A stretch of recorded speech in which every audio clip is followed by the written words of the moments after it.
Hey guys, Speed here. Yes, I know. I'm sorry it took me so long to actually get an actual review for this movie in, but you know, a lot of stuff's been going on. I've been so busy, and I recently did a review with my brother, and I said I was going to do a review of how I personally felt about it alone. I just did that video with my little brother because we both saw the movie, and I figured I might as well put him in a video just to, you know, just to add a little bit of his opinion into it versus my own in my own individual video. So, um, now that I'm finally deciding to do it, I'm just gonna go ahead and just say right here that I will not be comparing Batman v Superman to Civil War. And I think at this point everyone's seen the movie. It's been out for a very long time, which means I think it's pretty okay to say that I would add spoilers to it. So, that being said, I'm just going to go down the line as to how I feel about the movie. I'm going to start with the plot itself, then I'm going to go into the villains, the heroes, and then finally I'm just going to go ahead and do my all-around opinion on it. So basically the story is this. It basically starts with a mission that's going on in some part of Africa where the Avengers, or at least the small members of the Avengers, which is Captain America, Falcon, Agent Romanoff, and I think Wanda, I think that's her name, Scarlet Witch. And they all have to do this assignment that's going on in Africa about a bomb that's being put into play. But unfortunately, the mission goes badly when Scarlet Witch accidentally kills some people in being able to get rid of a bomb. This really pisses off a lot of people, and it brings into question how much the Avengers actually cause a lot of damage to everything that they touch. Almost everything that the Avengers has taken part in has resulted in some kind of destruction with people dying. In Tony's case, Tony had to face a grieving mother who lost her son in the battle in Sokovia, which was the place where Age of Ultron took place. And now, because of that, Tony feels absolutely guilty because of what had happened there. So finally, the government decides, you know what, we can't have the Avengers just going out doing what they want, and we need to put them into place. And thus, the government decide that they want the Avengers to be working under the government. Captain America doesn't like this idea because it's pretty much holding him against doing what he wants to do in saving the world. But however, Iron Man, or Tony Stark, is pretty much like, no, we have to do this because we have to keep the Avengers in order. We have to keep them in line. Otherwise, we're just going to keep killing people while trying to save them. Some of them agree, some of them don't agree, and thus creates this tension between the two, which causes the Civil War. While this is going on, another guy who was in Sokovia during the time, lost his family, and he's like, I want revenge for that. And thus he goes on this big revenge thing and tries to use Bucky as a tool in order to create his vengeance. So he's pretty much the one who's causing some of the whole bad blood between the Avengers. Because not only will Tony and Steve be fighting each other because of butting heads when it comes to the government controlling the Avengers, but also they'll be fighting each other because of what happened with Bucky, and how Bucky is now being pretty much controlled once again by those words that were put into him by the Hydra agents. And because not only that, but there's another thing going on where the king of an African tribe, which I think is called Wakanda, but anyway, this African king named T'Challa, who is Black Panther, which I am really happy he's in the movie, wants revenge on Bucky because he thinks that Bucky killed his father in an explosion terrorist attempt. So that's why Black Panther is going after Bucky. So in pretty much it all leads up to this really epic battle between one group of the Avengers and the other group of the Avengers, all of them fighting each other in this no hold bars battle with each other at a plane station, which I thought was, I'll go into that later. But yeah, it goes into this plane station where they all fight each other, and then we get led up to the big part of this movie, which is much more bigger than the entire Civil War, but the big revelation, the big reveal that the person who killed Tony's parents was a Hydra-controlled Bucky. And thus, we get Tony versus Steve versus Bucky in this final battle. And then the movie ends with Steve almost killing Tony, but decides not to, and Steve throws away his shield, which I guess symbolizes that he's no longer the Captain America of the Avengers anymore. So then we get some sneak peeks near the end with Bucky deciding that he wants to sleep again. Steve saying, "Hey Tony, if you ever need my help, just call me." And that small thing with SpiderMan at the end where it's kind of like, oh yeah, he's gonna get his own movie, which we all already knew. And that's basically the movie. So now I'm gonna talk about my likes and dislikes of this story. What I liked about this story is that it, for once in a Marvel Cinematic Universe movie, decided to really look at all the damage that had happened in the Avengers. Because, let's face it, people died in those battles, people died in those fights. In the first Avengers, people died. Age of Ultron, people died, even though they said, oh no, we saved everybody. No, you didn't. People died in that fight. You can't just cover that up and say that no one died. Because if you did, that would be so unrealistic and just completely asinine. But yeah, they finally addressed that people died in all those fights that they have been in, that the Avengers have taken part in. They have acknowledged it, and I'm glad that they did for once, that they actually put into account that, hey, these battles with the Avengers aren't exactly all that safe.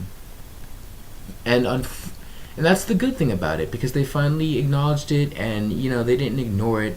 They put into account the other people's lives. Another thing I liked about this movie, with the plot, of course, is integrating T'Challa, or Black Panther, into the movie. Because I wasn't a fan of Black Panther until I saw the Avengers, until I saw this movie, and that's when I decided, yeah, T'Challa's pretty awesome, and I'm probably going to watch this movie mostly for Black Panther, and I enjoyed that he was in it. I enjoyed his scenes. I liked how badass he was, it was really cool. I liked that he listened to logic near the end when he found out that Bucky was being controlled by Hydra, that it was a fake Bucky that did it, and he was able to listen to reason, and he was able to convince the bad guy from killing himself out of the vengeance that he wanted. So yeah, that was good. I like that they integrated SpiderMan into this, which I'll go into when I talk about the characters. But what I didn't like about this story, it's actually quite more than what I liked about it, Well, basically, in this movie, I felt like Tony was pretty much turned into the villain of the movie. Like, we can't have one Marvel Cinematic Universe movie without a villain being in it. We can't have just two good guys with different opinions. They pretty much made Tony out as this villain, where he locks Scarlet Witch in her room. He pretty much arrests his own teammates. Tony was not a good guy in this movie, in my opinion. Even though they said, oh, it's two good guys with different views.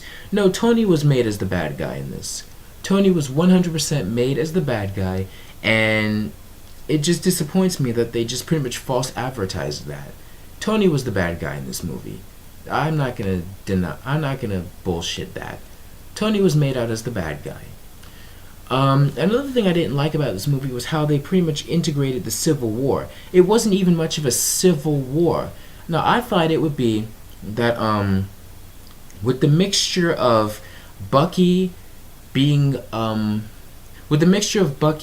framed, and with the different sides of joining the government and not joining the government, that would be the Civil War. This would be a giant preparation where Tony and Steve are like, all right, we're going to settle this in this particular place. This is where we're going to have our Civil War, right here.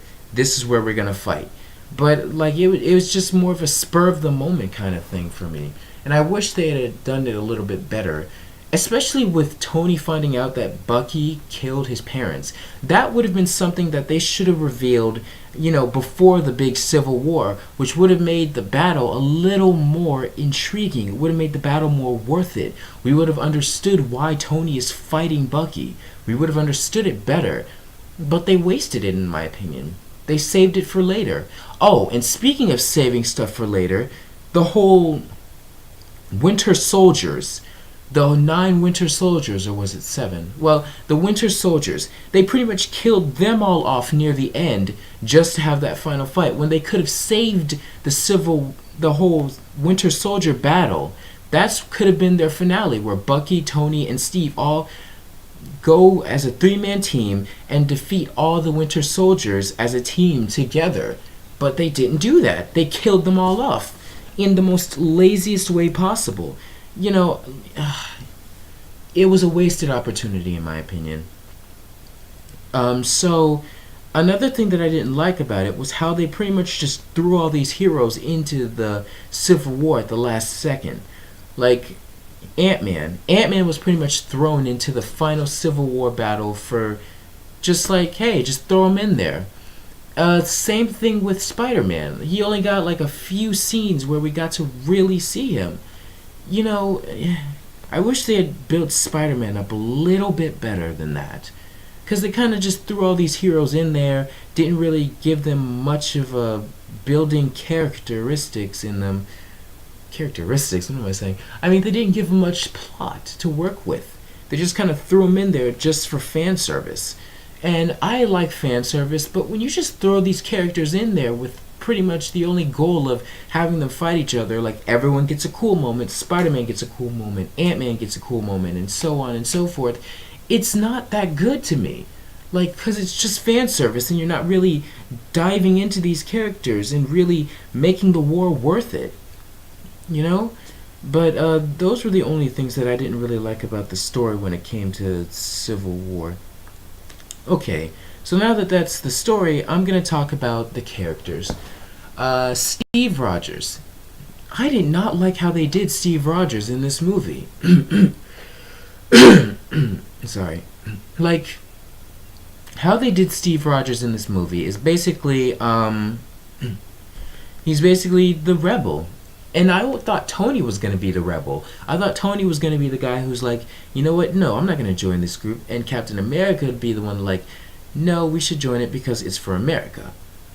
But, yeah, switched around. I kind of liked that, yeah. But what I didn't like was how they set up Tony and Peggy's niece. Like, why would you put Tony, did I say Tony? I meant Steve. I didn't like how they put Steve and Peggy's niece together. Like, that was unnecessary. You didn't have to put them together. And it'd be so weird because this is like, what, a few days after Peggy dies and you're already setting Steve up with his niece? It just doesn't make sense. It's just weird. It's creepy. And, like, Falcon and Bucky are like, alright, you go, boy, alright. But no, that's weird. It just doesn't make sense. I don't know, man. I don't know. That was a bad call on their part. But I didn't care about Steve at all in this. And, sorry, running through it. And another thing that really bugs me about this, about Steve's decision to not be a part of this whole protecting the world from the government's eye kind of thing. Because basically he's like, well, we have to do this because we have to protect humanity. We have to protect the world. And doing it under the eye of the government isn't a good thing. But then again, this is 107 countries who decide, hey, the Avengers are actually bad, and we want them to be ruled by the government so that they don't go off killing people while trying to save them. And that completely goes against Captain America's whole thoughts on how we want to protect humanity. Well, this is one of the best ways to do it. I mean, you may not like it, but you could have joined them, you could have made some changes, you could have talked about how you could have, like, done it your own way. Like, they could have, like, Captain America could have joined the government, but instill his own rules to it. Because he has a say in the Avengers. He has a say in it. He can dictate what he wants to do in them and what not to do in them. I'm just tiring myself out with all this. So I'm gonna just skip Captain America because I got so much stuff I want to say about that. But Tony, I already said about Tony. I think they kind of villainized him. They kind of villainized him, even though they said, "Oh, he's a good guy." He really wasn't. They kind of villainized him a bit, and I was disappointed by that because it wasn't really two heroes going against each other. It was one hero and one hero going bad. And if you think about it, neither of them were really heroes in this situation because of what I said about Captain America and what I said about Tony. Neither of them are really heroes. They're just kind of selfish guys just fighting each other and bringing other people into their war. Other people that really didn't need to be in their war. If Captain America had just said, "Hey, I'll be part of the government, but I want to do my own thing." Tony could have said that too, but he didn't. Tony didn't say anything about it either. He could have made his own rules to the government in how he wanted to be controlled. They're Avengers. They can pretty much do anything they want. They could have made up some rules for that, but they didn't, and I was disappointed by that because they could have done that. I don't know. I think Tony just pretty much gave up. It was a terrible downgrade to his character. I just didn't like it. Anyway, Bucky. I kind of liked Bucky in this. I think I kind of found a new interest in Bucky. You know? He's just a person who didn't want to be part of this war. You know? Bucky didn't have a choice. He was being controlled by Hydra agents. He didn't want to be what he is, and because of that, he had to suffer through a lot of problems, you know? And it's kind of sad about Bucky. I like him, though. He's a pretty cool character. Can't say much for other characters since they were all pretty much thrown in. Agent Romanoff really didn't really have much going on for it, in my opinion. Which is sad because Agent Romanoff doesn't really have much of a purpose anymore now that there are cooler female characters like Scarlet Witch. Now that Scarlet Witch is there, what's the point of Agent Romanoff still being there? I mean, you could say, well, she's kind of like the Batman of the group. She has no powers, but she can still kick ass. Yes, that's true. However, Batman also has his intelligence, his detective skills, his martial arts, and his gadgets. Agent Romanoff just has her martial arts skills and a few weapons. And I guess she's supposed to be the voice of reason for the group. And, you know, that's good, but add a little more to her. Put some more into her. Hell, give her her own movie, like we've been waiting for a decade now. Other characters. Ant-Man was just there. Hawkeye was just there. I really felt like they treated Scarlet Witch horribly in this movie. Like, they put her... Like, it's one thing to erase her... Like, originally Scarlet Witch, along with Quicksilver, were, I think, Jewish, right? So, they pretty much got rid of the Jewish part of them, and for Scarlet Witch, they put a cross on her mirror in her room. Like, really? You're gonna really shit on Judaism like that? That's how you're gonna do it? I swear, Disney is so anti-Judaism sometimes, and that's been going on for ages. I think we all know that Disney's kind of anti-Jew. But yeah, they pretty much lock her in her room, and Tony's like, she's not even a legal American citizen, so we have to keep her under surveillance. And it's like, what? Are you serious right now? That's how you're gonna do this? I'm speechless now. Like, does that apply to Thor? He's not an American citizen. Does that apply to him? What about T'Challa? Does that apply to him too? T'Challa's not even probably an American citizen. Well, I mean, he is. He probably got his papers and all. But Jesus Christ, Tony, what the fuck? But anyway, yeah, Romanoff didn't do much. Hawkeye was barely there. Scarlet Witch was treated badly. Vision, I can't really say much for Vision. You know, there was this whole romance thing between Scarlet and Vision that kind of didn't go anywhere. Um, I don't know. But let's talk about the two characters that I really like the most, and that's Black Panther and Spider-Man. Spider-Man, amazing, obviously, spectacular, best thing in this movie. I'm glad that they actually got a teenager from Queens, no less, to play Spider-Man. And I like the moment when Spider-Man and Captain America met, where Captain America asked Spider-Man, "Hey, where are you from?" And he's like, "Oh, I'm from Queens." And he's like, "Oh, Brooklyn." And I liked that moment between them. It just got me all giddy. I don't know, just seeing these two New York people finally meeting and then having this little moment like, "Hey, I'm from Brooklyn. Oh, Queens. All right, all right." I liked that. I liked that moment between the two. Spider-Man in this movie I really loved. I loved how he kept talking, bantering. He was funny. He was amazing, doing all these amazing stunts, being cool, being the little teenage little bastard he is, and I loved that about him. It was one of the criticisms that I had back with the older movies where Tobey Maguire was a great Peter Parker, but not as good of a Spider-Man. Meanwhile, Andrew Garfield was a good Spider-Man, but not as good as a Peter Parker. But I think we finally have a good balance in Tom Holland playing Peter Parker and Spider-Man. One thing I didn't like about the whole Spider-Man thing was how Tony Stark pretty much blackmailed him into being part of this battle. And he blackmailed him and then left him there, to be like, "Hey, go home." Like, he's badly injured, right? Why don't you just drive him home?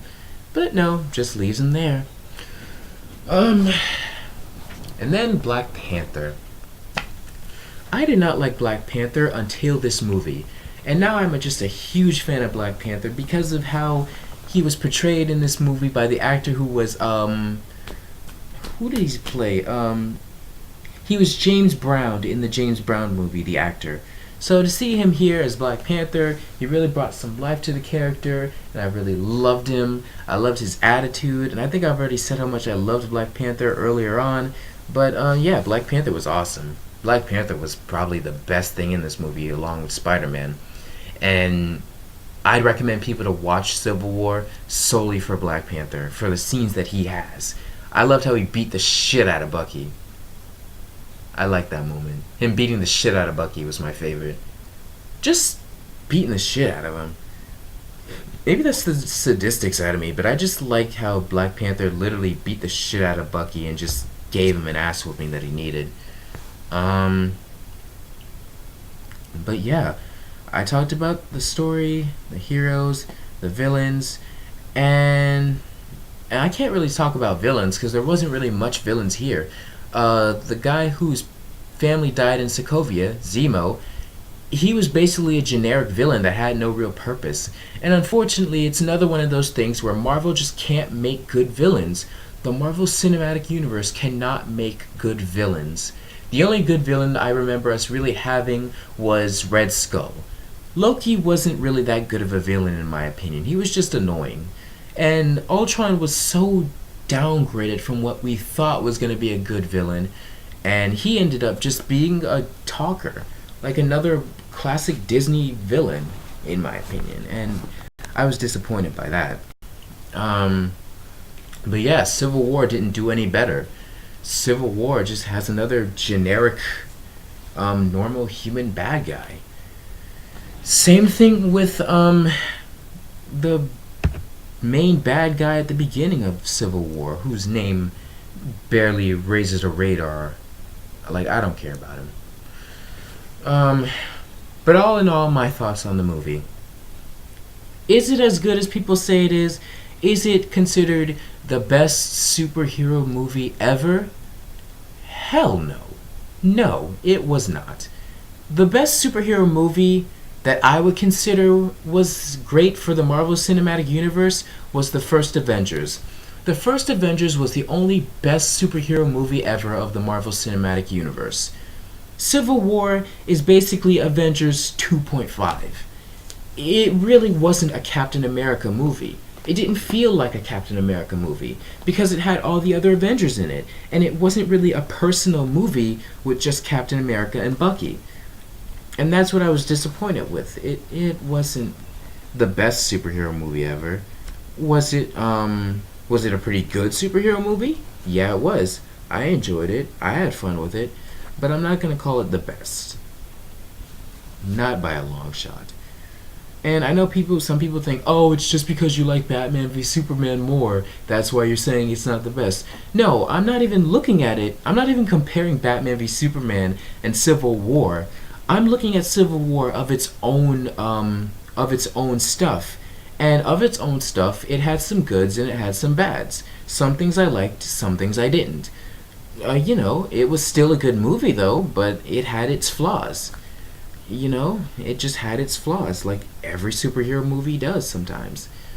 But would I recommend people watching it? Yeah, I would. It's a good flick. You totally need to watch it. It's a fun movie. It has some flaws, it has its down moments, but those are just my personal opinions. Don't let my opinions ruin how you feel about the movie. But that's all I have to say for that. If I had to give a score of this movie, I would have to give it a solid 7 out of 10. I'd have to give it a 7 out of 10. But that's probably because I'm biased, because I gave Batman v Superman 7.5 out of 10. I'm giving this a 7 out of 10. But I'm biased because I just like Batman and Superman more than Captain America and Iron Man. But it's still a good movie, and I would recommend people watching it if they want to have a good time. So with that being said, that's all I have to say here. Be sure to like and subscribe. Thank you for watching, and I will see you later.